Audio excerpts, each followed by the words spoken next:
Hi, friends. Just a quick note before we jump into this week's episode. In Stride is brought to you by Ride IQ. Ride IQ is a first of its kind equestrian coaching platform that will transform your independent schooling rides. Ride IQ members get access to the private mobile app with hundreds of on demand listen while you ride audio lessons taught by top eventing, jumper, and dressage coaches. And since you like podcasts, the Ride IQ app also includes over 100 exclusive podcast episodes to keep you company during your hacks, your commute, your barn chores, or whatever it is you do while you listen. Membership is only $29.99 per month, and every membership automatically includes a 2-week unlimited access free trial. Get started by downloading the Ride IQ mobile app on iPhone or Android.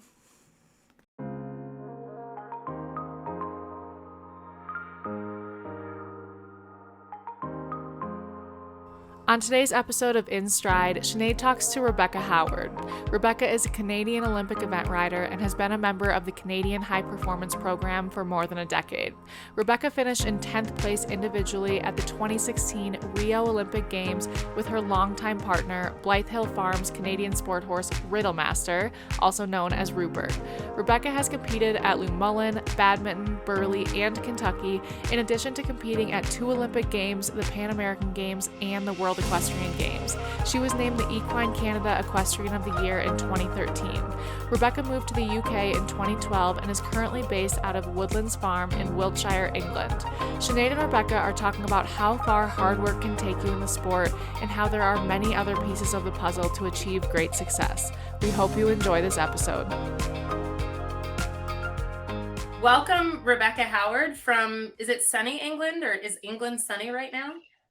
Not as we speak, no. We have had some good sunshine, I have to say, but as it is in England, it changes hour by hour, day by day, and currently it is grey and windy, raining. Well, it's about to be gray and windy too here, but it's about a heat index of 115, which I'm assuming it's not. No. Judging by you wearing a sweater. Yeah, exactly. And I am admiring your tan. Yes. Yeah. AKA wrinkled skin. Yeah. Don't have any of that. No. So I'm really excited to have you on the show. I've obviously known you since the beginning of time. And so I'm going to try and it was actually really fun going through and kind of making some notes about stuff I wanted to talk about. I did about 5 pages worth and had to work on my focus and kind of hone in on some things that I thought our listeners would really want to hear about. But let's kind of back up and start from the beginning. And so you're originally from British Columbia, Salmon Arm. Yes. West Coast girl. Yeah. And you started originally with Nick Holmes-Smith, is that right? Yeah, for sure. Probably 2 people, Joni Lynn Peters, and would have been my first sort of main influence, because she was a event rider to sort of upper level event rider on the east coast of Canada for many years, and then moved back to the west coast where she was originally from, and conveniently moved in right across the street from where I lived. So she would have been my first sort of exposure to to more high performance, as I was sort of still in high school at that point, and then very much Nick Holmes-Smith was the next guy after that, for sure. Now, and your parents are not horsey, right? Where did the mom? Your mom?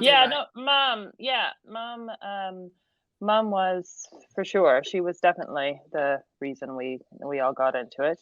Her family was not horsey, so she was the oddball in the group, but very much it was led by Mom. She started riding as a young kid and rode through much of her adult life, and was very involved in the local horsey scene, whether that be pony club and organizing events, and she did some teaching, and I would have said just quite a good natural horsewoman, really. And so that's, we were exposed to it that way.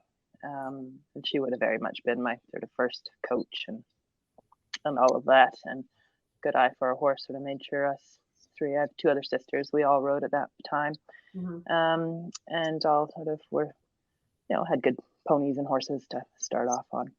Right.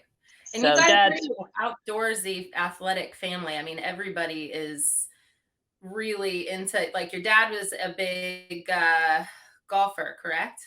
Yeah. No, Like for sure. cross-country skiing and traveling and all the stuff. Yeah, exactly. Just from small town BC, and just very much took advantage of kind of what was natural to us. So certainly very much outdoorsy, the skiing, the hiking, the outdoor activities that way. And then organized sports, very much Dad was, into his golf, and, he sort of he was skiing and triathloning and doing things growing up. We did basketball and kind of the things that were exposed to us at that time. So when did you kind of realize that horses were going to be your life, your everything? Did you know right early on, or? No, I wouldn't have said I knew early on at all. Again, I think I was very fortunate in the time that I grew up in BC for the horse exposure. I think at that point, so it would have been, dating myself, I don't even know the year. So in the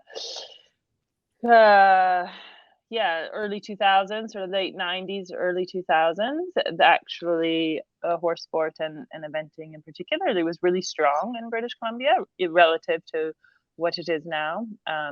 So like the example of coaches we said at the beginning, between the likes of Joni and Nick, they were these quite successful people within the sport that all migrated back to British Columbia and either set up shop there as a training way, or set up shop in terms of buying property and hosting events. So we had this influx of good people. There was other names like Robin Hahn, and that were all very much influences early on in my riding. And so the sport was quite healthy. A lot of the West Coast Americans would come up to British Columbia for our events and that sort of thing. There was some good money put into events, and lots of good people around. So then, so I think I was exposed to good people at that point, and it just kind of kept evolving. So having a good base with Nick, I then had a few horses at that time. One in particular, which did quite well just at the then 1-star level, and I made the decision at that point with that horse and another young one to make the trip east. And I don't think so. At that point, I was 20, not 19. I still didn't even totally know what I was getting myself into at that point. I knew I was passionate. I absolutely loved the sport, and it was what I wanted to do very well in it. I certainly, was inspired by the likes of the Jonies and the Nicks, who had team aspirations, and Nick rode on the team. So I very much had the Olympic rings plastered on my wall and that sort of thing. So I had aspirations to become very accomplished in the sport, but I don't think I totally knew what that meant. At that point, I had no idea what that meant. In terms of it being a life. Yeah. It was at that point you think, okay, well, yeah, sure, of course I have a nice horse, I'll go to the Olympics. And but I didn't totally know what it meant in terms of it being a total life commitment as a business and a career, or whether I was still going to come back and finish my school and do that sort of thing. It just sort of evolved down the road where No, I didn't come back and finish my school. I just kept moving farther away from home. Yeah. You sure did. Yeah. Yeah. They go west. Yeah. Rebecca keeps going east. Yeah. Yeah. So you moved out to the East Coast. I think the first time I met you was down in Florida. Yeah. About 5 miles from where I'm sitting right now, which is kind of crazy. And you came out with Holly Bennett, right? Yeah. Yeah. Yeah. Holly and I, so at the event that Nick Holmes-Smith ran, and effectively where I was a working student for 3 years leading up to this point, I won the 1-star and she won the 2-star, and we were talking at the which is now 2-star and 3-star, but so we were kind of sort of both speaking at the year-end kind of award things, and I said, well, I guess we should go east, shouldn't we? So that January we packed up my truck and trailer and drove across the country, and with a horse named Hank and a horse named Dave. Right? Yeah, exactly. Yeah. That's it. So you got out to the East Coast and you go to work. You guys came to work for Stuart, or to just ride with Stuart. Is that right? He came to work, was working to be a working student. Yeah. Student. Yeah. Mm-hmm. And you pretty quickly realized that you wanted to move on from that situation, and then I kind of latched on and said, "Can I come with you?" Yeah. I want to leave too, and so it was a really fun time. Like at that, it's interesting the word you used. Like the sport was really healthy. When you were talking about being in British Columbia, and even down where we were in Florida at the time, there was just kind of there were a lot of people doing the same thing we were. Like nobody was from that area, but there were a lot of people around the same age. Everybody kind of like, well, maybe we should just see what this horse riding thing looks like. So there was kind of this crew of people, and it seemed like everybody kind of went from Ocala to Middleburg, and whether they were a working student or just a student in general, there was kind of a flow that you kind of rode the wave a little bit, right? Like it was a little like, okay, well, we're doing this, and then we'll just flow with the wave up to Virginia. And so we ended up getting a barn, then you and I were like, I was like, well, we should go to Virginia and let's get a barn together. And so we started that adventure together, which, lasted the next, 10 years or so, right? Yeah. An insane amount of time. So I want to fast forward to the next 10 years. I know a lot about, but let's talk about that a little bit for you. So you had a horse called Big Wave Dave, and what did Canadian the Canadian teams look like then? Because that wasn't really on my radar, and I can't really remember. I mean, I think the major influences at that point in time was like Mike was kind of at the high performance level then. Is that? Yeah, for sure. I think he was, and it was like Kelly Temple, Stuart. Mm-hmm. I don't know. You're challenging my memory, which is never a good thing. I mean, Jimmy was doing some of the coaching at that point, at the early portions. Because right around then, when did Dave kind of start hitting the big time? When did he kind of? Well, Dave, it was 2001, I think, when I met you. And at that point, we were just doing our 3-star years. Mm-hmm. So I think he did his first advanced season in 2003. Mm-hmm. So that would have been, And then it was 2005, the last long format that we did Kentucky. Right. It was the last format event. So that was sort of his era up through 2005. So really, And And at this point, had you kind of realized this might be something I'm going to stick with for a while? Yeah, I think I knew I was going to be sticking with it early on. I guess what I didn't know is that what it meant as a profession, and really Yeah. what that meant. Like as you said it kind of nicely, going the flow. That's kind of what that felt like from my transition from BC to America.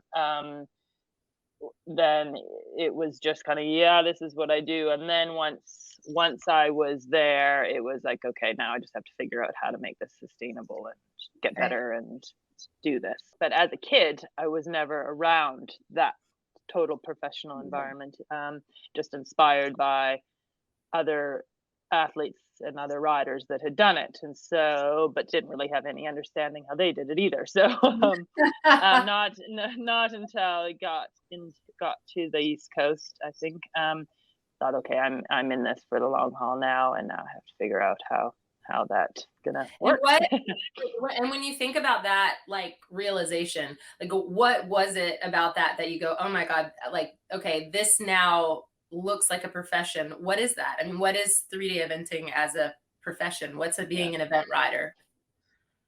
Well, I think still at that point, it was so sort of goal driven. It was, right. Yes, doing everything to try and just to afford to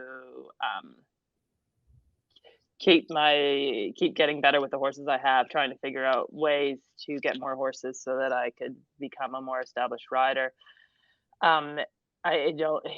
To say it was still sort of felt very much like the pursuit of the athletic goals. Right.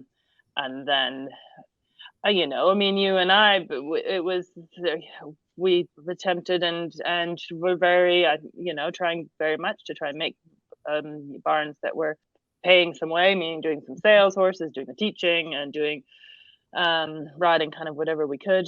And that was so great about that area, unlike what it was like in British Columbia, as you had all the other sports to help fund what you were doing, whether it be riding race horses or the hunt horses or the polo or whatever it was. And then, just trying to formulate how we wanted to supplement that so we could afford to pursue our own competitive goals. So just building at that point, it felt more like doing sort of the sale horses and a bit of teaching to do all of that. I know. Yeah.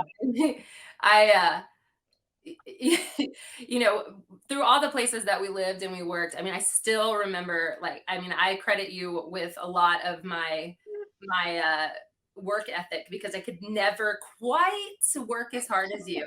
And I was so annoyed. Like, I think about that time we were living in, we rented that god awful house that smelled like rotten eggs, the little red barn. We had no money, right? And it was, I think we paid $250 a month for it there, because it was one bedroom. I don't think it had heat or air conditioning. The sulfur in the water was so bad. I remember I slept on a futon in the living room, and I just remember waking up to mice asking me to move over so that they could sleep. And and at the time we had our horses across the street, and we were galloping race horses, and so we do our horses before we went to the racetrack. And I remember being so it still raises my blood, because we were still having to get up at 4:30 in the morning to start stuff. And then I'd constantly be woken up by this click, click, click, click. And it's you jumping the goddamn rope. I'm like, no, it's 4:00 in the morning. You're jumping rope. You're about to ride 10 racehorses and then ride your horse. And then we got lessons in the afternoon, and then this, and you're jumping rope, and you're like, sorry.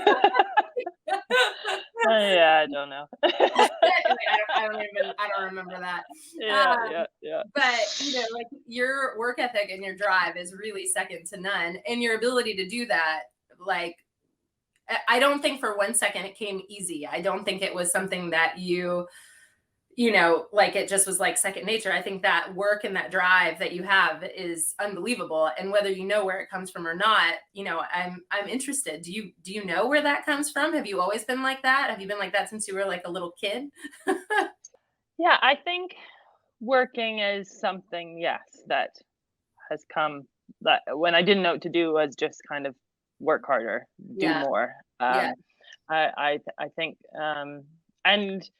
and I think because of that, things don't always come easily. Like certainly in school, I've always felt like I had to work harder than the most of my peers to try and keep up with them, um, and I just didn't, yeah, ever want to be kind of left behind, I guess. Yeah.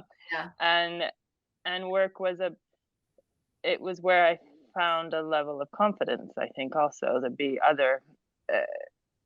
I just knew it was something I could do. I could just work hard. Mhm.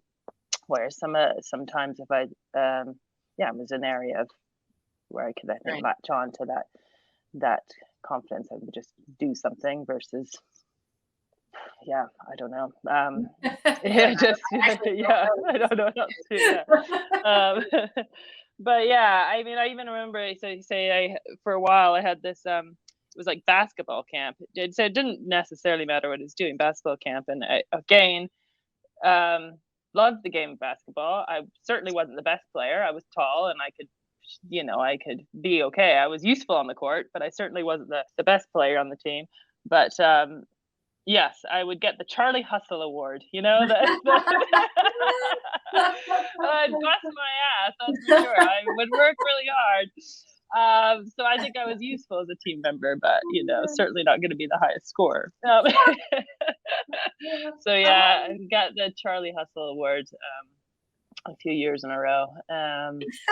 Yeah, I really wanted MVP, but yeah, I know. I was trying to think if I ever got any awards on any, or I think the only award I got was I was on swim team, and every year I get the green hair award. Yeah, That's it. I was like, I don't even have to work for that. I actually did less work because I didn't wash my hair after I swam in the chlorine. It turned green. And then I think that just later on it was a bit of it had to become a learning thing, that it's also hard work isn't enough, and you have to, that whole notion of just making sure you're working smart. And I think that was a little bit of a hard lesson for me sometimes through the year, where I can't work any harder. How that's still not working, and that it does. Hard work just isn't always. You have to have a lot of other stuff go right as well, but you have to work smart. I think that's one of the things that is like a really hard thing to wrap your head around, especially in the horses, and that probably is what keeps us coming back for more, is like seeking, that growth and improvement and whatnot. But it's like, you can, I don't know when that moment happened, but I agree. Like there was a moment where I realized I'm exhausted working from sun up to sundown and nowhere near where I want to be, and so then what do you do? What do you do? And, and sometimes, like, I know personally, for me, sometimes I would get a bit dark about that. I'd get a little like upset or, I don't know. It just was it was a hard thing to wrap your head around. And then, you try and work harder, but you couldn't, and you knew that wasn't doing it. And then for me, I'd get like, I'd get really frustrated or really angry. I remember one time you like sat me down and was like, "What is wrong with you?" And I think at a young age, I was just like, "I don't know." You're like, "Well, you're really angry." Yeah. But this was actually, it's interesting because this was nearing like your and my split, so we had run the barn together for several years and had really just kind of, been in and out of several different barns together and run our business Align and had a great time, went to Ireland and Argentina. I don't know how many times we went buying horses. That was awesome. Yeah, so awesome. But I think both you and I then realized we were doing the same old thing and we wanted to be a lot better. And I had a series of injuries. I just kept getting hurt. And I think you felt like you were treading water. And, my mom had gotten married to Jim and they had the fork, and I was like, ain't no way I'm going down there. Like I think working for your family is very difficult. And it was right around that time. Yeah, I was really struggling. And I remember I think I don't know if we were sitting in the car or what we were doing, but you said to me, like, there's something wrong. Like, you shouldn't be this upset. Like, you shouldn't be this. I know stuff has happened, but you shouldn't be this angry. And, I kind of felt like, I mean, looking back at that 25-year-old version of myself or whatever, I mean, I just felt like I was being wronged all the time. And you, in a time where it wasn't actually that as acceptable or common, now you gave me the number of a psychiatrist and our psychologist and said, I think you really need to go talk to someone. And like, I don't, do you remember this conversation? Yeah. And sure. I was like, kind of, probably for the first time, like a little speechless, but I remember thinking, like, it was so, like, there was kindness in that. Like, you weren't mad at me. You were worried about me. Yeah. And I went and I spoke to this person for, 6 weeks or whatnot. And it was amazing. It was like there was a big pivot in my life. And along that time, we chatted and I said, why don't you go down to the fork and go talk to these guys and see what can happen? And I think I might be getting on a plane. Yeah, exactly. Yeah. Like, I can very much remember that through my lens at that time. And it feels like there was a lot of emotion and chaos and disarray, but also kind of like, and I think that happens when you, without even knowing it as a young person, know that there's time, that you've got to let go of something, that there's time to change, and you kind of fight against it. It's almost like don't want to change, but you have sure. to. Well, I think we had been, well, I mean, I think that you and we were such a team for so long and relied on each other. I know I certainly relied on you also, like just that friendship and that,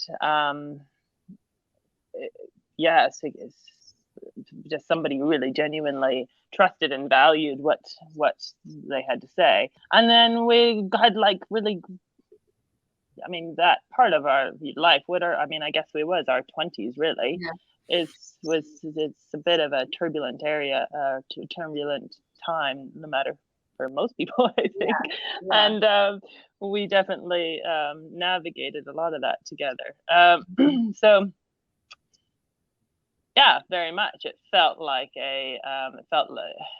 like the time that we each had to go down our own path for sure. But it was I agree. It wasn't necessarily an obvious decision, or an easy one, I should have said. Well, I think probably from somebody from the outside, they were like, "This is so obvious," and you and I are like, "We don't understand the universe."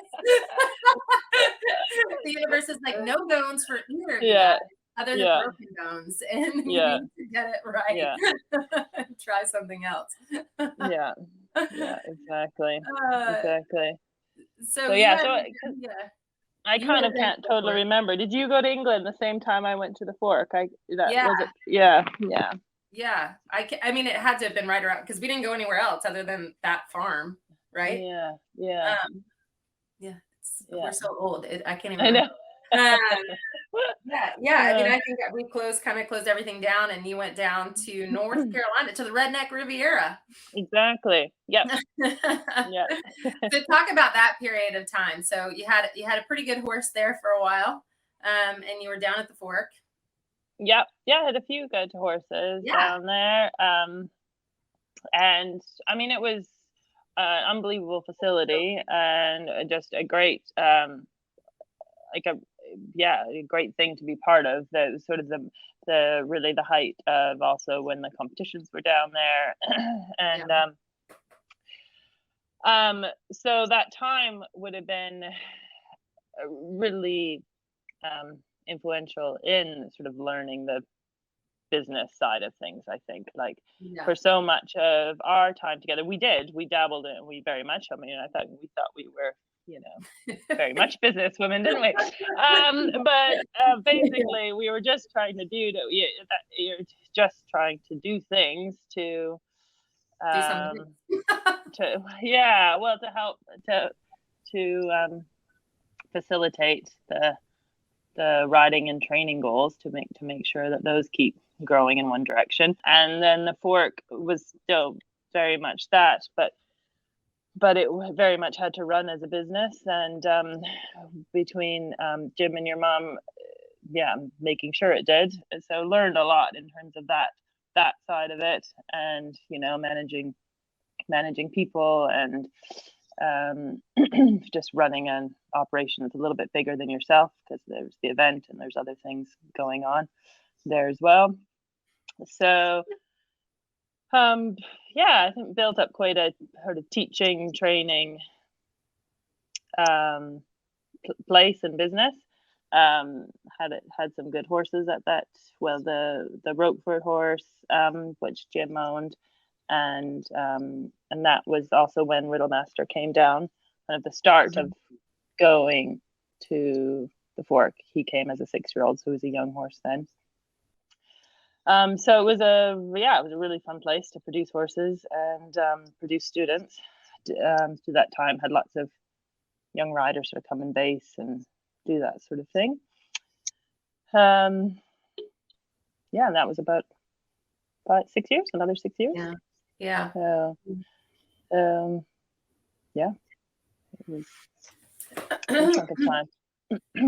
And that, I think you're, I want to go back to what you said about the business side of it, because I think that was really hard. I think that, we all in this sport, you can get really well, I just want to ride horses. I don't really want to teach. I just want to ride and compete. And it's like, okay,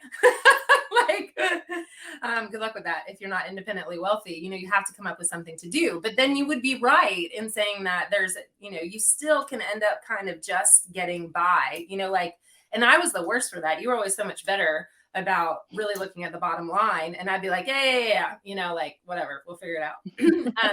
While that bottom line was getting further and further down a hole. And, but you can really easily, and I think we've all done that at times, you find yourself in a lot of trouble when you actually start looking at what is owed, and what is actually, what you actually have to, what you're accountable for, because you kind of live in this little bit of this, I'm just going to ride horses for a living. And then when you actually realize that you have to make a living, it's a hard learn, and I think at the fork that was really difficult, because that facility was so amazing. And obviously Jim and my mom are great, but they definitely had a different vision for that facility. Everybody there worked for them, literally. And that was what that was like. And so having to put the dreams and everything not on hold, but just a little bit left of center, and you're such a worker again, that, to be able to navigate that for the next few years and still be able to produce, went to the Pan American Games, you went to the Pan American Games, the Olympics, and the World Championships all from the fork, right?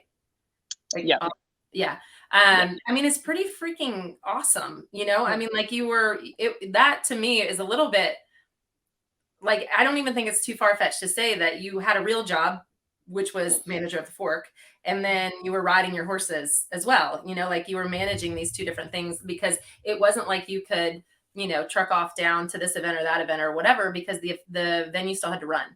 And I think that there's a handful of facilities like that, but it's very difficult for people to manage and juggle both of them. So that was a pretty impressive thing to do. And go ahead. Well, they're just taking, I think we're trying to still, there was parameters that the fork needed to be needed to follow, but then also then just trying to, in the best way possible, build the business around still enabling the competitive and training goals to continue. So there was challenges there, but there was also it was also helpful in a lot of those ways as well, because of the facility. And it was in the middle of nowhere, but it was still central-ish on the on the countries, on the coastline. So there were the Bojangles. There's still a Bojangles. I still, when I drove out of there for the last time, I still stopped and got my Bojo and my Bo Round and my Bo Biscuit. Yeah, that's right. They're crazy. Yeah. So I want to talk about two other big things I want to hit on, and they might be sensitive topics. I'm not really sure, but they're just so impressive to me, even when I look back. So in 2000 and before the World Championships, we were in that spring was when you had your fall at Pine Top. Is that right? Yeah. So this was just a horrible event for so many different reasons. There was a couple of injuries, but you had a really, really terrible fall. Yeah. And I remember I had just finished, we were both running the advanced, and everybody had walked the course, and there was an upright gate and nobody liked it. But this was before people really would say very much. Like, I think in hindsight, none of us liked it, but we just thought, well, it's there. We'll just jump it. It's, it's what we do. We're eventers. And I remember jumping off of Tate and pulling off my vest, and I knew you were coming around the back. So I ran over to watch you, and I saw you jump a kind of stack of logs and come around the turn to this upright gate. And it did not go well. I wish I had been a few seconds late getting there. But the fence that we all saw, unfortunately, your horse did not see, and you took a pretty good tumble. And I remember getting to you, and David was there, and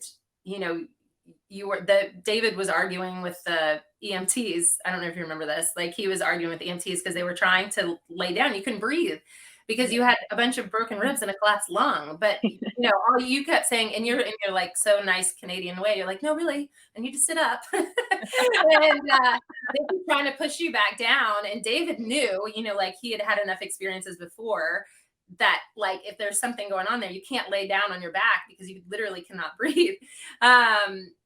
And so this altercation is going back and forth, and it was forever. I mean, it took forever for the ambulance to get you out of there. I think you were sitting in the ambulance for an hour. I mean, it was horrible. And you ended up getting to the hospital there, which was it's a very small hospital. And I remember by that point coming in and seeing you, and you're white as a ghost, and you just looked at me, and you had a tear running down your face, and you were trying not to cry because I think it hurt so much. And you just said, I'm really broken. Like, I'm really, really, and this was before we didn't even know what was going on, but you said, I'm really, really broken. And so fast forward the next, it was pretty awful there for a little while. I remember chasing a nurse around that had these, I will never forget, she had these like paint splattered Crocs on. And she wouldn't give you any more drugs. She wouldn't give you any. She said she's had enough. And I was like, she has not had enough. And paint splattered Uggs. Like, I don't even know why I'm talking to you. And you ended up getting helicoptered to Charlotte. And what did you break, like 13 bones or something at that time? I can't remember. We were like adding up. Because you're joking, because I had done it over the period of like 10 years. And I was like, way to go, Rebecca. You had to one-up me again and break all your bones. I mean, you had some pretty traumatic injuries there. What do you remember? No, it was just quite a few ribs and both collarbones. Yeah. Just quite a few ribs, both collarbones. Really, I was quite lucky. Oh my God. Yeah, so yeah, it did impact a lung, but it all healed. Well, the part that is the crazy part is, talk to us about, so you ended up going to the World Championships that fall, and you had, at that point, you had your Riddle Master, and then this other young horse, but you were out for quite a long time. And I remember you having this discussion with me before, so I want you to tell it in your own words, but about the visualization, like what you did while you were there, how you got through that without, surely you had fear or nerves when you were coming back, but somehow you went from that situation to representing your country at the World Championships in September, which this would have been in January, February, March, right? That was the end of February, and then well, then that was it, really, like the yeah. No, I was out for a couple of months, and then in time to get back, I just remember running Chat Hills before, so that was in May, I think, the middle of May. I mean, I think well, it's just the, I don't know, it's the rider, the athlete brain. Certainly it was not a nice fall. It could have been, in terms of injuries taking time to come back, I think I was quite lucky, really.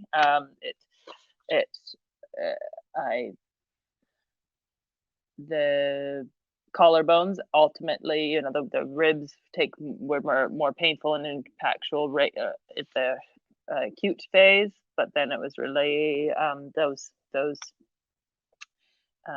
healed quick enough.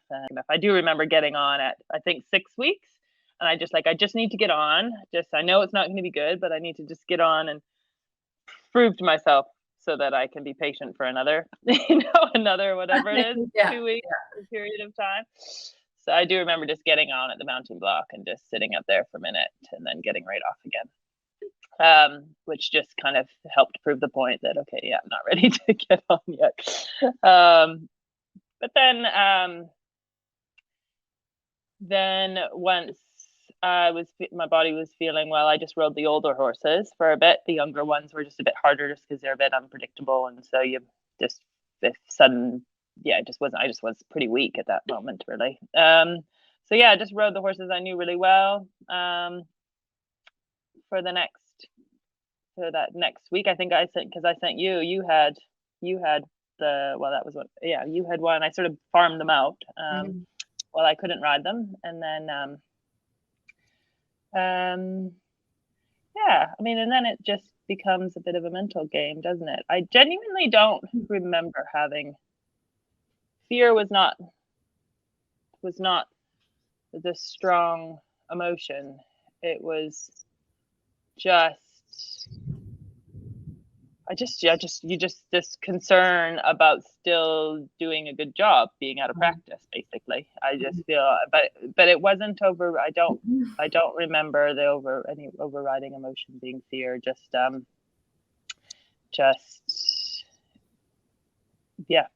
desperate to get on again, so you can get his practiced again. I had, that horse was, he was a phenomenal horse. I had a ton of confidence in him. He was still green at the levels he was green going. It was his first 4-star, or then now 5-star, going to the World Championships. But again, it was just, at that point, it was just, I had good people around me supporting, helping getting the horses ready when I couldn't ride, and then belief that they and I could do it, and it ended up being quite good. Yeah. And at that point, fast forward 100 years to now, what's kind of cool is that Dana Cook was working for you at the time then, was she? She would have just started, I think. She was there through London, not through the Worlds. Right.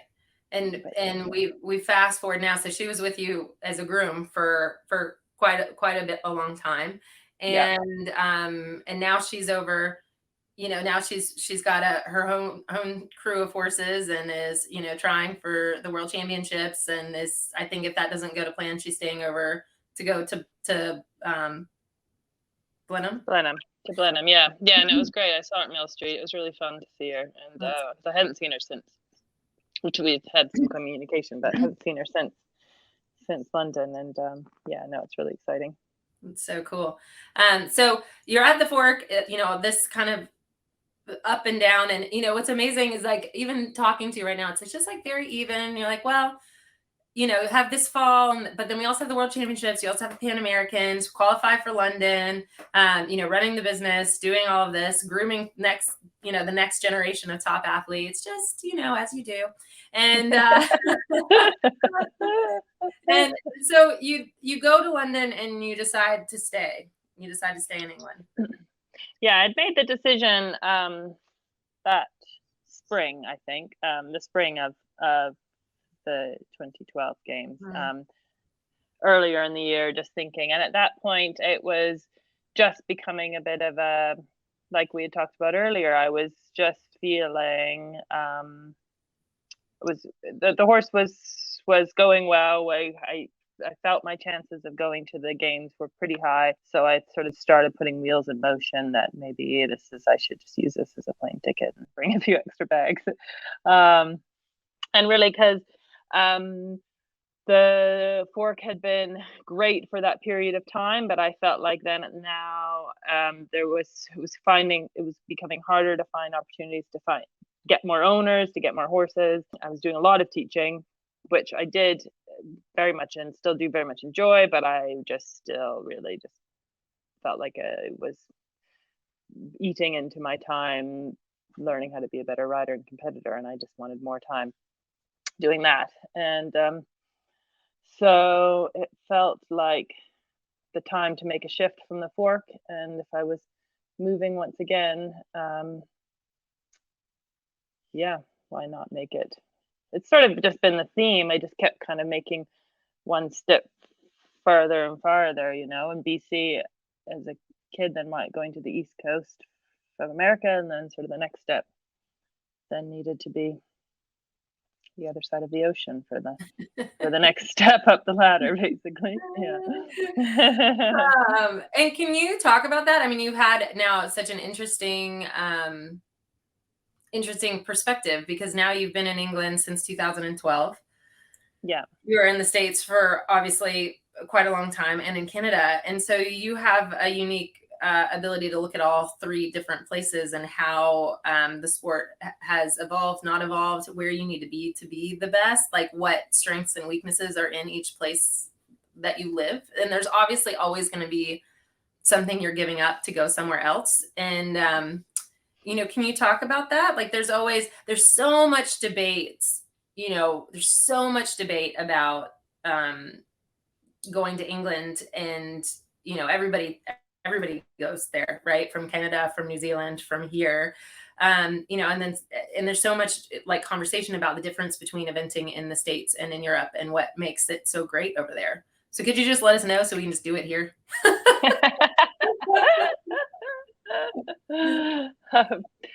Well, I mean, so much of it is like, there's your basic things like geography and climate and history, and so all of those things England has in its favor, meaning, I mean, the weather is very much debatable, but the good for horses. yeah. The point being, the history of the sport, it's been here for so long, so it's established. The geography just lends to things being closer together, and the weather lends to you being able to do it all year round. Well, they could do with some more indoors, that's for sure. But so it's just fostered a place where the sport has flourished into a real professional sport. And if you're a professional sportsman in eventing, or you're a professional rider, that's what you are. You can ride and compete all day and every day. Whereas at home, it's harder just by all those other, the culture, the geography, the weather. It makes all of those things harder. You have to travel farther. You have to shift homes, leave. Certainly if you're in Canada, you've got to leave for part of the year, and it just makes the structure of the sport completely different.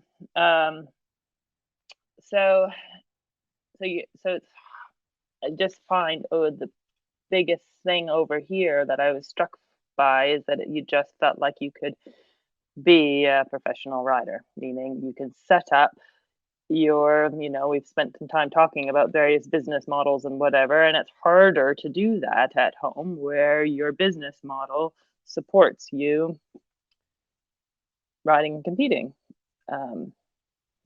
all the days of the week, as opposed to needing to set up a structure that you have to have students, have to spend a lot of time teaching or selling or doing other things that take away from your time practicing your craft.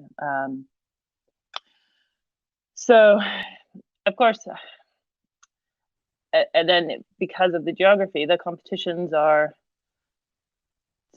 closer together, and the 1-day format allows you to compete more horses in a week, still be home in your own bed every night. This is the 1-day format, and so I think a lot of those just basic the way it's set up allows the sport to flourish more, and so then therefore more riders here, more people, ups the competition, and you're just up fronting against the best riders in the world every day of the week, and it just forces you to be better. So yeah, just in the broad sense, the sort of the basic comparisons that enable the sport to be stronger, and therefore as a desirable place for riders to come and base, to produce horses, to produce to become better themselves. Yeah. So like I'd been around very much professional settings. Of course, I was in the States for 10 years. And even my, it's all just relative and growing, but even the people I was around and at home in BC were very much, professionals in their own right and very successful. It just is a whole nother level over here. And that even when you're over there, it intellectually, but you can't actually feel it and live it. Until you actually see it and are part of it, it's hard to really absorb and fathom. I do just still remember being quite overwhelmed at the beginning, just at sort of the notion of the operations, the number of horses that a lot of these guys can just be jumping in a day, in a week. And then that also just sets up the whole idea of courses for horses, there's just so many selection. You can get on the plane, or you can get on the ferry and go to Ireland, get on the ferry and go to the continent. And so the variety of competitions, so for a particular horse, not every particular horse is a Badminton Burghley or a Bramham, or they want to do their first 4 stars at a go to Mill Street, go to the continent. You can there's certain paths for specific horses that help produce them and get the best out of them better, rather than having only 1 or 2 options, or having to get on a plane to seek out those options. So it just all of those things together just create a formula that can foster more success. Yeah, it's not even like there's a special sauce. It's just the foundation is laid there for success. Yeah, and just an opportunity, right? There's just so much more opportunity, and again, because of all of those things, then your culture of owners is stronger. Your culture of it just trickles down. It just trickles down. Well, it's interesting because I haven't heard anybody say it like that before, as far as like, you can be in England, you can be a professional rider, like that's what your job is. And what like, I'm just thinking about it right now, but we've had a couple of good results over the past year or two in the States. And I actually, when I think about it, it's because now there's not a lot, but there's a handful of riders now that are professional riders and that hasn't, like, when we were riding, there still really wasn't like, I mean, David and Karen, I guess, were, because they were backed by Miss Mars. But they had such a huge teaching operation, but they had big owners behind them. So they were really the successful ones. So they were able to spend so much time abroad. And Philip, same deal, huge owners, and sponsors. So able to really be a professional rider. And now we have a handful. Liz Halliday Sharp has, really great owners. So she, from sunup to sundown, has a big string of really nice horses. And, Ariel Gerald has a great owner, lots of really nice horses right now. And so there are a handful. Kiefer, obviously, Lauren Kiefer or Nicholson, now she rides for Miss Mars. So, like, as you would define like a professional rider, but what also fosters the success is, like you said, having enough professional riders that the bar keeps getting higher and higher, so that it's not just that one person. It's, you've got 10 people in the room that are doing a sub 30 dressage score, keeping the poles up and going fast and clean. Like, that's the only thing that's gonna, like, that's the pressure that's gonna elevate to the next level. So not only, and that you have that within 10 miles in Marlborough. Yeah, exactly. Whereas we're talking like Tammy Smith, Liz Halliday, Doug Payne, Phil Boyd, those guys actually at this point I would all consider professional riders, and thinking about the other side of it, like, I would like to think of myself as a professional rider, but I guess I'm actually not right now, because the riding, the competing part would be like the hobby that I do, and the job that I have is teaching and training and clinicking. So it's different. It's a different, it's like an amateur status to compete with professionals, except it's all in one group. Yeah. I mean, it's still very much a professional rider. It's just, in order for you to do it, that's just what I felt at home, and it's is that in order to be able to do that, you have to do all those other things. It's just you're riding. Yeah, exactly. Mm-hmm. Your whole time is not spent riding, on that. Yeah. You've got one, if you're lucky, you have one horse at the level. And the other 9 hours, 10 hours of your workday, depending, 11, 12 hours of your workday are spent on other things.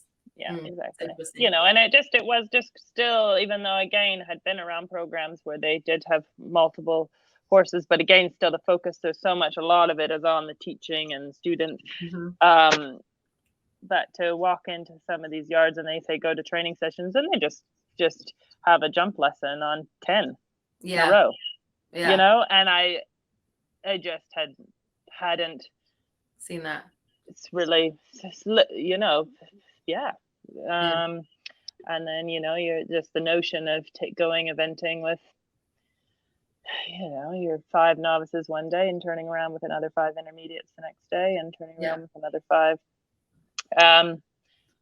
And week in, week out, just very much at international competitions every weekend. Mm-hmm. So many in the busy time. And it just does so many things. Not only are you practicing craft more and just staying, current with the game every day, and then it just normalizes it. It really is your job. So you were there doing a job.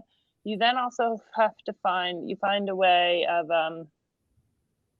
just things, that not everything is such a big deal. It's when one horse gets hurt, or you lose a ride with an owner, or something happens, it's not the end of the world. It's still very disappointing, and it's all sad and all these things, but you're not out a whole season, because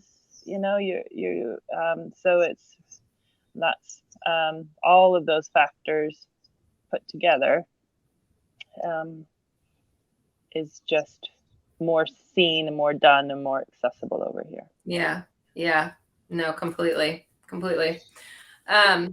So then coming full circle now to your new roles at Team Canada. So knowing all this information, how are you going to bring Canada to the next level? So you've just now, so are you officially the chef now? Are you? It's a little vague. Essentially, I'm a selector until the team is named, and then I am going to Petroni as the chef. Yeah. So certainly I'm very much trying to learning what that's involved. It still requires I went to the test event so doing things that will hopefully help me do a good job in that role come Petroni time. So what is that role? Well, I'll let you know. Are you kind of making it up as you go? Or are they giving you kind of free reign? Like what's going on? Well, I'm well supported for sure. Well, basically, since the beginning of January, there's been a high performance committee group put together. A lot through the efforts spearheaded by the riders, mostly Mike Winter, just sort of really spearheading, trying to get a bit more cohesive structure and some new people and get a bit more attraction into Team Canada again, which we have been lacking. So there's a group of 6 of us or something that were on this committee, and then plus riders, so it makes it a bit more rider. I don't know how many of us. Anyway, not a big group, but a sort of some new blood, basically. Really great people, enthusiastic, trying to just get some more structure and therefore belief and momentum back into the program. So within that committee, then I signed up to be the UK based selector, and I had caveated that a little bit, just with wanting to still definitely it was a role I thought could very much needed to be filled for this year. Moving forward, I just had more interest in being able to work more directly with riders. So the chefing role will be very much that. But a lot of it is the logistics side of things. I mean, I'm learning a ton. It feels quite fun, kind of using my brain in that way. Again, a lot of these things as a rider, you kind of just pass off into you put in the I don't deal with that stuff category. So that's the stuff I'm having to now pay attention to.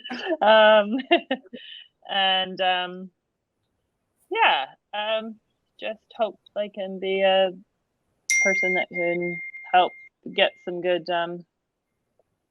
just facilitate the riders, have a good organization at the games, and be a support for them once we're there. And have you, in that role, have you started trying to, surely, I know you, so I'm sure you have, but now sitting where you're sitting and having gone Canada, America, England, and now you're kind of full circle heading back to Canada to help rebuild this infrastructure, that not only are you going to help rebuild it, but you still certainly have team aspirations yourself. Like if that next horse comes along, you're going to pull a Kim Severson who stepped back from her selecting role to be on a team, that's it's a very mobile position. But how do you shape that in a way that gives it longevity, validity, while also right now, obviously trying to do your own thing. Plus, did I see that, there's no backing, right, from Canada? Like you guys are all having to do the fundraising, like $250,000 or something to get a team over. Is that right? Yeah. No, there's there's some serious fundraising going on. So yeah, absolutely, we've got to raise money. There's been a quite significant donation put forward to help get the ball rolling, and that's really exciting. So hopefully then alongside that, then there's quite a few other little fundraising initiatives going on to fund the team. But yes, we need to. That's the shortfall, to get a team of 5 or a group of 5 to Petroni. Right. So that's the short-term goal. And then with the long term, I mean, would your primary focus, like I obviously spend a lot of time thinking about this. I think we all think about it and brainstorm, from our perspective here. I'm like, what would we need in American eventing to kind of kickstart this? Do you focus on the riders? Do you focus on the owners? Do you focus on the venues? What do you do? But it does start with money. It does start with owners and backers and people being motivated. And it's like, the cart or the horse, because they have to be motivated by something. There needs to be a team or success or something that we can get behind, or destination events or team championships that, that the people that are getting behind feel like they're investing in something. So if you could put your primary focus on any of those places, where would you put it? I mean, do you have a clear idea of that yet?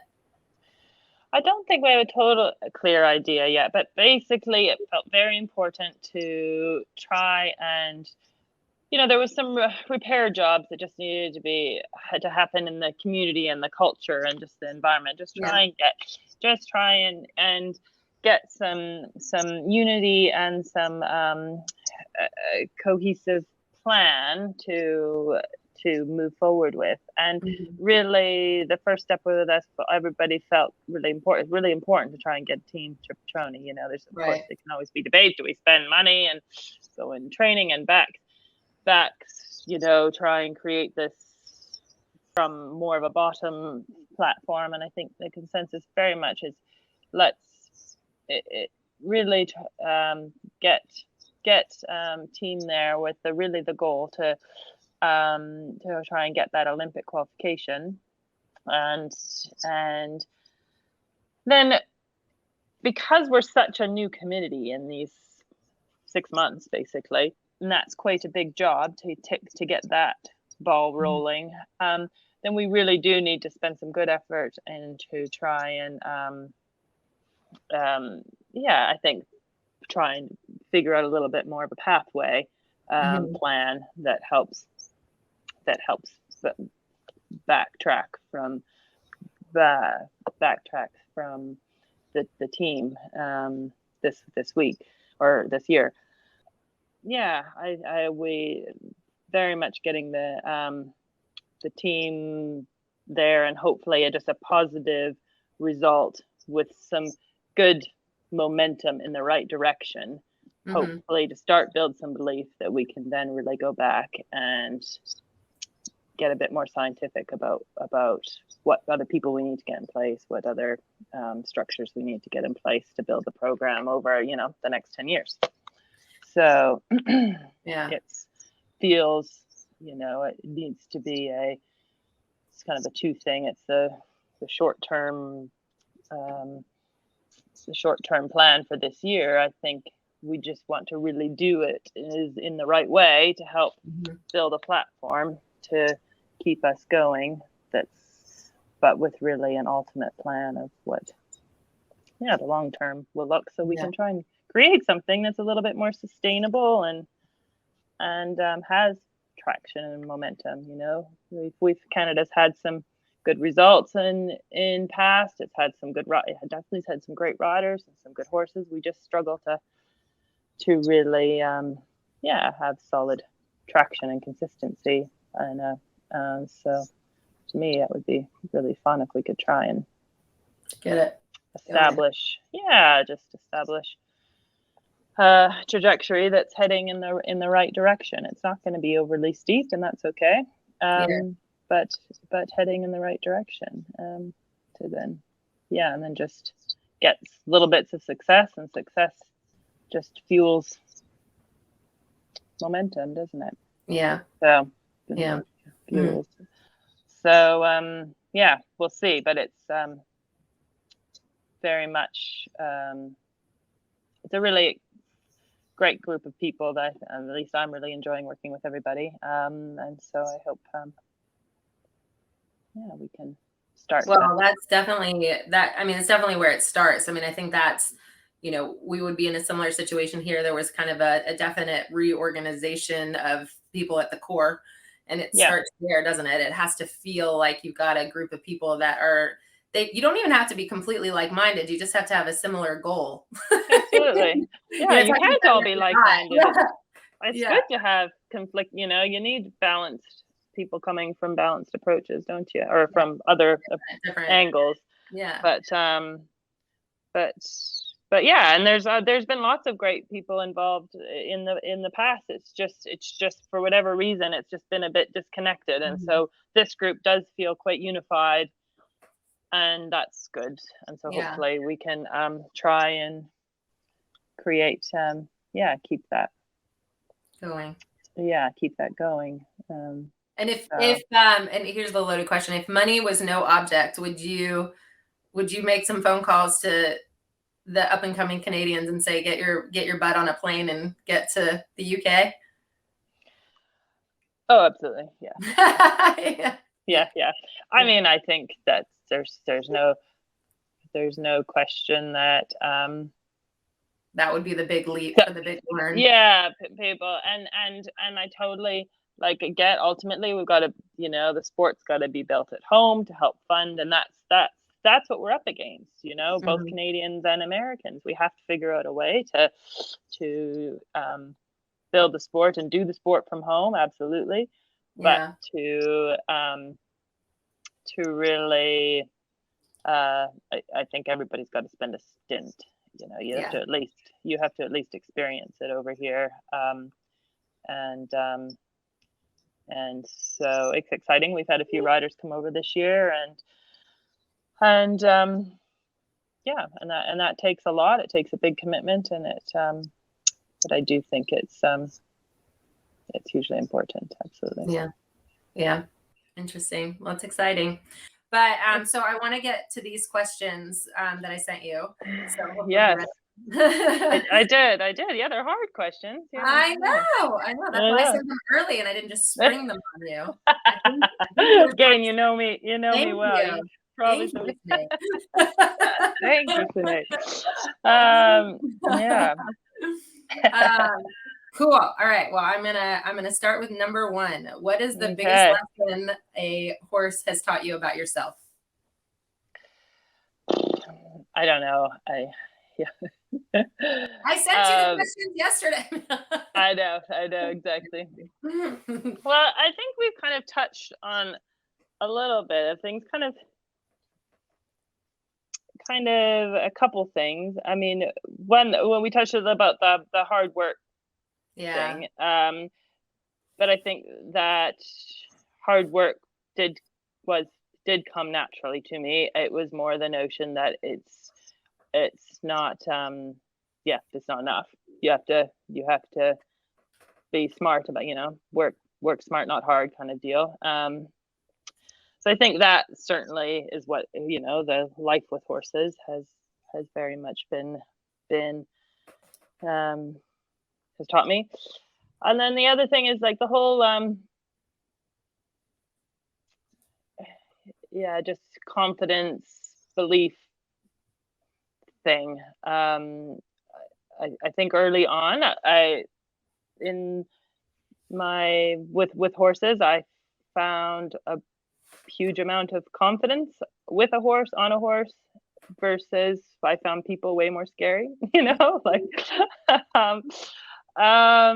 so socially or talking or any of that sort of stuff, even in school, that stuff is way more stressful to me. That I found a huge amount of my confidence was strongest with horses from an early stage, and then as going through career, that I still would have felt that more confident around horses than people, for sure. And then when confidence, and then just kind of then having moments in careers when confidence wavers, and that being really scary because I hadn't experienced it. So I think that just hit home again, then the importance of that sort of self-belief to do your job well. So I think, so that's not like really a one thing that a horse has taught me. It's sort of just, life with horses. Was there a time that you remember where your confidence was shook when you were on horses? I think it would have been coming over here, to be honest. I think a lot of it would have been more so, coming over here, and a little bit being sort of eyes open to all the stuff I didn't know. Right. And how good everybody is, and so in those sort of moments, and then had to, I could work hard, and I could go and try and learn these things, and I could do all that, and then I had to really challenge myself with, then I needed, belief, right, in myself about all those things, which was harder for me. And do you think that other thing, because when you say, like, which I think is really interesting and really actually quite profound, when you say hard work is not enough, that there's something else. Would it be like hard work and self-belief? Like, what are the other things that you've found? I think self-belief is huge, and that's not arrogance or cocky. That's not it at all. But you have to really, I think that's right up there with one of the top things that you need, because absolutely. So and to get that, I think it goes in phases. To get that, you need to educate, have the education to trust you have the skills and the tools, and then it's I think then, because there's just so much in this sport, you're always learning, isn't it? And then there certainly was a point, and still is points when I still know that, so I do know that, but now I have to believe it, Whereas sometimes when I didn't know it, it wasn't it wasn't on the radar. It wasn't a question. That's that was. I did a podcast with Kim Severson several months ago, and like her thing, self-belief was like huge, like very, a strong personality, and she kind of felt like she was like born with it, and I was like, well, if you don't have it, but it is the thing. It's like it is it's having the education and the skill set. Like you have to have a skill set, and you have to practice on that, but you have to even believe that self-belief is even behind that as well. Like you have to believe that if you don't have the skill set, you can develop it, and and believe that you can fail while trying, and you're still going to get it. You're going to get there. It's just got to override all the hurdles that you're going to come across, because there's tons of them. So if every hurdle you question that, it's a rocky road, So it's the door closed. Exactly. There's got to be a way around it, over it or through it. Cool. Do you have a favorite training or competition mantra you reference regularly? Not really a mantra, but I think when I'm riding or training the horses or training a rider, I want to really know the why, and I like to make sure my students kind of know the why of what they're feeling or what they're doing so that's the only thing I could really kind of come up that I feel like is really consistent, that you sort of, it feels all right and good to explain something or do something, but you kind of want to, whether it's just what you're feeling in their body or the way they're reacting, just kind of understand why the horses are feeling that way in terms of their body positioning, or why they're reacting that way because of whatever pressure situations, so that you can repeat it, or so that your student can understand it, or really kind of understanding why you're doing things, or why the horse is doing things. Yeah. Yeah, that's I feel like that was really driven home a lot with David, was big on that, like I feel like that was my culture shock when I came to that, and he'd catch you out a couple times because well, why do you have this? Why are you doing that? And you're like, Yeah. Because I've always done that because somebody told me to do that. Why are you riding your Pelham? Because the horse came with the Pelham on the bridle. Yeah. Yeah. Yeah. And it definitely, goes much bigger than that, but especially with, with a culture that tends to, monkey see, monkey do, enforcing the why is certainly a good venture to be on. Yeah. Yeah. Yeah. Is there a piece of advice someone gave you along the way that you still reference today? I mean, there's so many pieces of advice. I guess it just feels like there's not any one piece of advice, but that I can just think of, it's just, for me, the importance of being around good people in every stage of my life has been such a priority.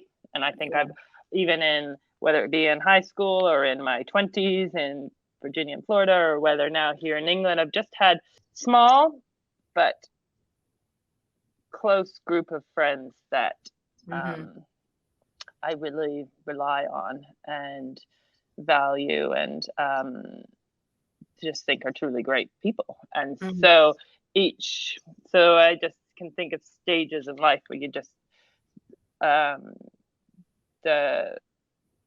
it would be pieces of advice that would kind of just push me to the next step, whether that was to move to and a lot of it was associated with moves, to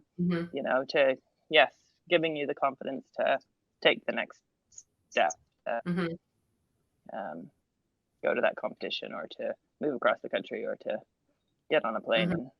And, so I wouldn't say there's one piece of advice I reference. I just would say that I have valued the importance of being around good people for that reason, because you then are well advised and just have good examples of what to do and have good feedback when you have questions or need advice and need that support.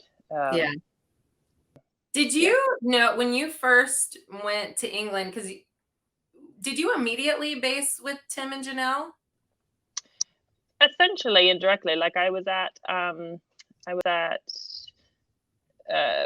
training camp was at Maisie.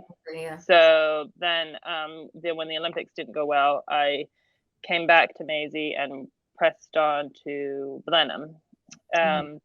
And at that point, that's when Jackie Green was still there, and it was really Jax that said, "Oh, Tim and Janelle need a rider." So I went through Blenheim, and then after Blenheim moved over there. Right. Like moved the horse over there and started riding. Right. Yeah. So and then haven't ventured far.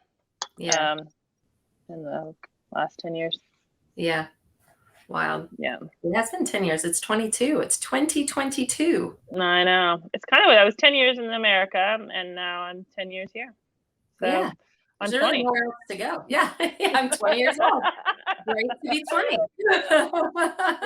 And then I was 20 years in Canada. Oh God. Yeah. What do you do when you are seeking inspiration? Jump skipping rope. No,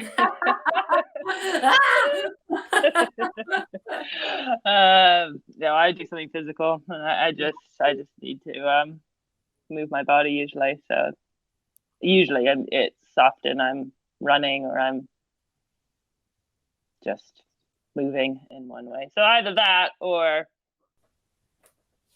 calling a friend. Yeah. Just needing a chat. But I'm kind of on the emotional spectrum. I kind of think I stay fairly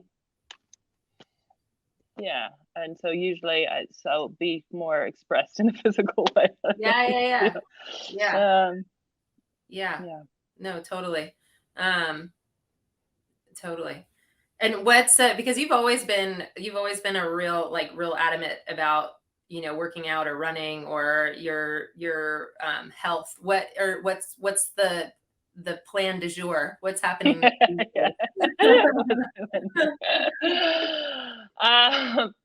Well, Sinead, I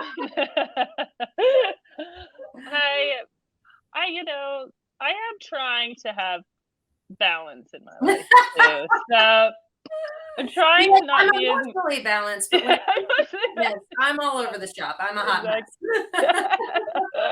Meaning just not torture myself in the gym. But so no, I'm doing mostly weight training and running. Yeah. 17 hours a day. Yeah. No, not hours a day. I like my morning routine of doing something and yeah. When I remember talking to you during the pandemic, and you had gotten yourself quite a daily routine that you were really enjoying, and it was, you had your home gym set up, you were at a different yard, you had your I don't think you had staff at that point because you didn't really need to, you weren't competing. And I remember you saying, like, we had a really interesting conversation, and you were kind of like, you know what, I like this routine, I'm just gonna keep doing this. I don't think I'm gonna get back at the top level of the sport again. Like you were the top placing female rider at the 2016 Rio Games. And I remember that ride for you, all the way to it. I mean, you were 100% into that. And you said, I know what it takes to go to an Olympic Games. And I'm actually looking at this life over here, and I'm kind of okay with this right now. Now, since then, that has changed. But it's easy to not miss competing when nobody else is competing. The world's not competing. I don't get left behind if nobody can go anywhere. Everybody's at home. Yeah. No, I was just in again because I was starting to have some group of horses, and then moving yards again, and just was very much in the rebuild stage, and still am. And so it's just feeling, it was certainly at that time I was just feeling so far away from the Olympic Games that trying to be a bit of a realist in where my priorities should lie. And so we'll see. We'll see what happens again. So what was it? What was it that kind of made? And I'm curious because it is like such an interesting. I mean, I think we would not be unique, probably with anybody in anything, to be, you're kind of questioning where you should, where your priorities should lie. And obviously in this sport, whether you do it at the beginner novice level or at the advanced level, it's incredibly expensive. It's really risky. Like sometimes you can't explain to like a normal human like why we do this. So you kind of, when you're exploring the why, your thing, you're like, am I just being crazy? And I certainly have gone back and forth a few times in different situations, and just double checking that I still have the motivation and the inspiration, and to do it. But then there's normally some catalyst that kind of gets you going, actually, no, I'm still in. Was there something that happened in the last little while that kind of switched you around a little bit? Well, again, like saying before, I think it was just felt so far away from it. I don't, then especially when I'm over here, the thought of doing it with just one horse isn't necessarily appealing. I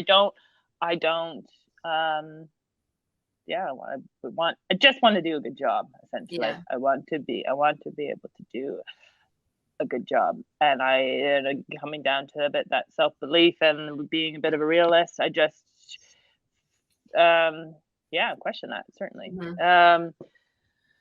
So I think that circumstances have changed again. I'm at a new yard, have some great horses, some lovely owners. And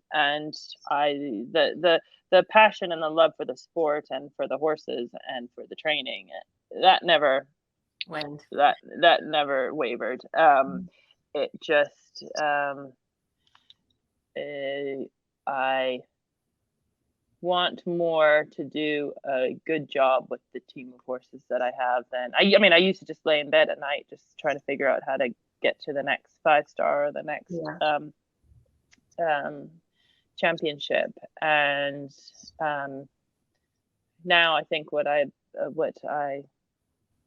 lay in bed thinking about is not so much just that end product. And so then you just question, okay, well then maybe that's not what I want so much, maybe that's not the, but so I think it's those sort of questions that go through. And when I'm hanging on to 4-year-olds, it just feels like a long ways away. I just let go. It's my current situation. Yeah. So yeah, it's like one thing. Tick and I were talking about this, and it's it's definitely like the process versus process-based goals and performance. And it's like you think you're process-based, but it's like if everything that you're deciding is based on like the Olympics or the World Championships or a 5-star, you're like, are you? And and like trying to really in your daily practices be about the process and have that be the thing. And often if you can truly, in theory, if you can truly be in those moments and be process-based and believe and put the work in there, then the performance or the outcome, it just happens, right? Like, especially if you have the right team of horses and the right owners and the right facility, like, you're a brilliant horsewoman. You're not just a brilliant rider, but the whole picture, like you've got a tremendous amount of empathy and feel, and in not only the tack, but on the ground and in the barn, you've got the work ethic. So if you put that with a team of horses in the right environment, like the results are just going to happen. Like you don't actually even have to worry about that, right? Like in theory. But I know what you're saying when you're kind of over here and you don't have the horses and you don't, the right horses that because you've been there, what it takes to go to the Olympics. I think that was what stood out to me in that conversation. You said, I know what it takes to go there. And that's kind of the thing, like, not even to go and do a good job, be successful. Like, and that's what that would be the once you get there, you're like, I only want to go back there again if it's going to be good. And then it narrows your vision of what that horse looks like, what that training program looks like, what the owners look like, the facility. And if you don't have that, you're like, well then. Exactly. So it just feels so far away. And so, and for me, it feels it would very much take sort of producing them again, I think, up to that stage. I mean, my enjoyment and my for it, or that drive for it hasn't gone away. It's just tempered, I think, a little bit with kind of knowing how far away it feels at the moment, and just the real life stuff of it would be great to do some grown-up things in terms, and then just the financial stresses of it all. So whereas as a young person, every decision was made to better and get closer to that goal. Whereas now a few more decisions have to be made to make sure I'm, stabilizing life. Well, it's so annoying because you get there and you're like, I should have this big feeling of like, I did it. And you're like, uh-oh. Like then you kind of go, okay, that was great. Now now can you do it again? Or what else do I need to do, to be able to, yes, find that balance or that piece or the sustainability so that you can, buy a house or not worry about paying for your groceries or go for a week with your friends somewhere and not stress out about it the whole time that you're, getting left behind in that sense. Yeah. But it is incredible. Like again, when I was kind of writing this stuff down, like it is incredible. I mean, you've been to 2 Olympic Games, World Championships, Pan American Games, like lived all over the world. Like it's an incredible, it's incredible. Like, like it's an amazing, it's easy to kind of get into the day to day and, the stress of that and whatnot. But, at a 10,000 foot view, you've kind of been able to do all these things, which are amazing. And then like, I don't know what you think, but like for me right now, I certainly think, okay, I've been able to do some amazing things. This next part for me, I still have the goals of doing some amazing things, but I want to be present. Like I want to enjoy it. I want to feel prepared. And because now I know what prepared needs to look like, and so that you can actually be there in a moment instead of being like, oh God, I hope I go. And then you get there and you're like, oh shit, I'm here. And then all of a sudden you're back at home and you're like, I missed that, like I wasn't, it's just, it's hard, and we're all just so, I mean, it doesn't matter kind of what we do too.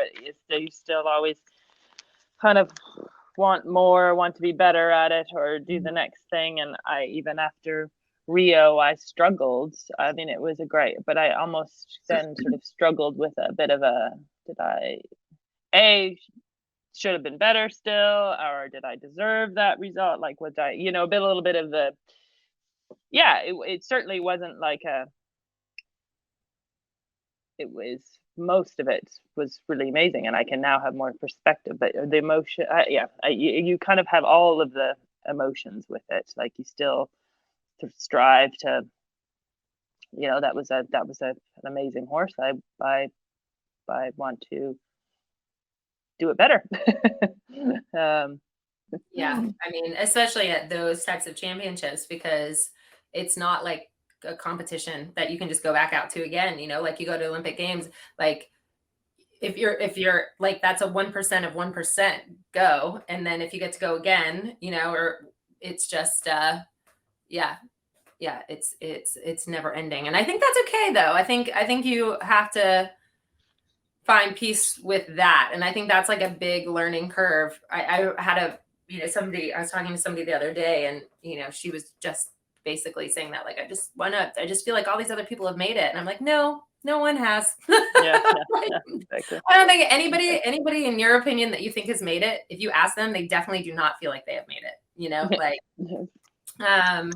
it's just not a thing. So, but I think that's the journey, right? Like we're just wired to grow and to learn and to if you don't learn and if you don't struggle and if you don't grow, like then you're not living, right? Like that's the whole point. And we just are a little glutton for that process. We just constantly put ourselves in that situation to just, I don't know, expedite our growth or our death. I don't know. It sounded profound when I started it. Yeah.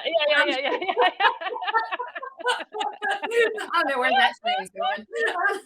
I don't know if that's going to be on a t-shirt. The t-shirt or bumper sticker, maybe. Okay, before my internet goes again, have you had experienced adversity separate from horses in your life that you feel like has directly influenced you as a horsewoman? Yeah, no. I mean, adversity, no. In the scheme of life, I've had a pretty lucky. I've got a great family. I mean, I don't think adversity. I mean, the only thing that was a theme that would have directly affected me as a horsewoman that is not horse related would be my immigration visas. Could you elaborate on that?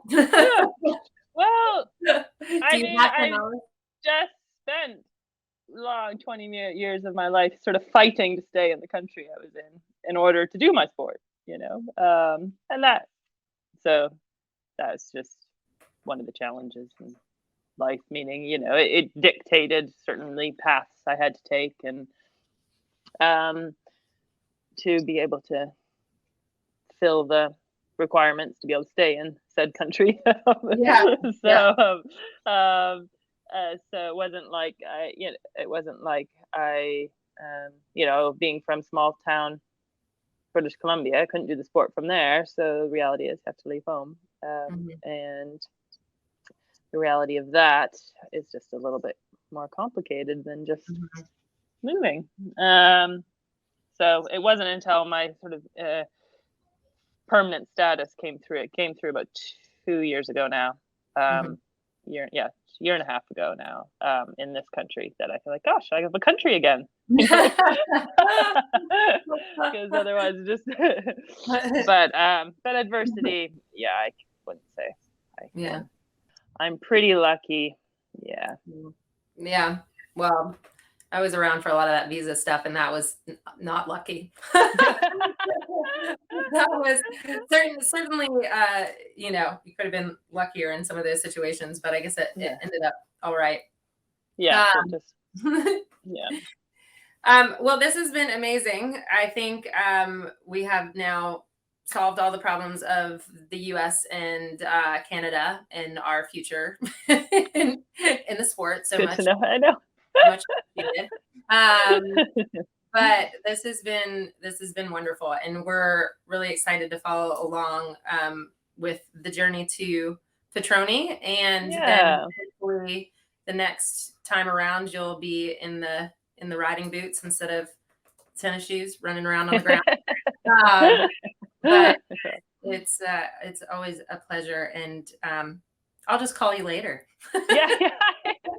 I know. Yeah, that'd be good. We can just catch we up have to catch up on podcasts. Yeah, exactly. I know. That's a running joke here. I was like, in order to find time to talk to my friends, we had to start a podcast. Yeah. Kind of true. Awesome. Well, you have a wonderful evening. It looks like the sky has gone dark over there, and getting darker. All right. Well, thank you very much. I will speak soon. Thanks, Sinead.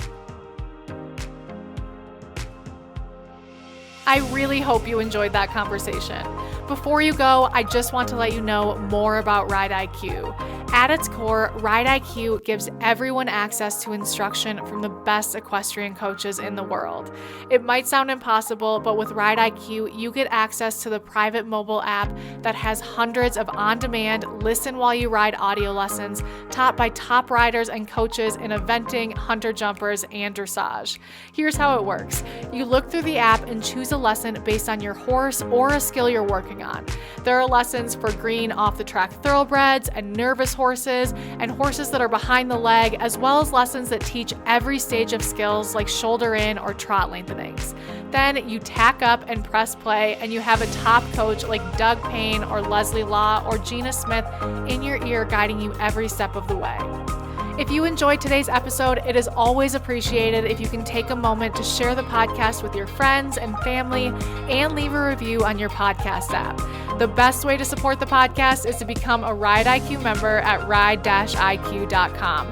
And when you do, we hope you're excited to see that In Stride is just one of multiple podcast shows on the app, including hack chats, conversations with coaches, and more.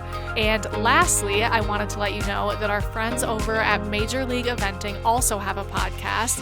And if you enjoyed this show, I think you would also really enjoy their show. Just search for the Major League Eventing podcast in your podcast app and give it a listen.